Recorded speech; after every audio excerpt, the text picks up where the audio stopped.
দীর্ঘ অপেক্ষার অবসান ঘটিয়ে অবশেষে ঘরে ফিরেছেন বিটিএস তারকা সুগা।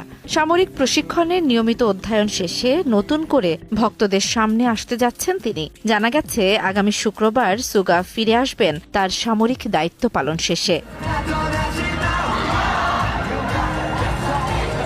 তবে এই ফেরা নিয়ে থাকবে না কোনো আনুষ্ঠানিকতা কিংবা জমকালো আয়োজন, কারণ ভিড় ও বিশৃঙ্খলা এড়াতে ভক্তদের অনুরোধ জানানো হয়েছে। এই মুহূর্তটাকে দূর থেকেই উদযাপন করতে বলা হয়েছে, কারণ সুগা বর্তমানে সিউলের একটি নির্দিষ্ট স্থানে দায়িত্ব পালন করছেন, যদিও স্থানটি প্রকাশ করা হয়নি নিরাপত্তার স্বার্থে।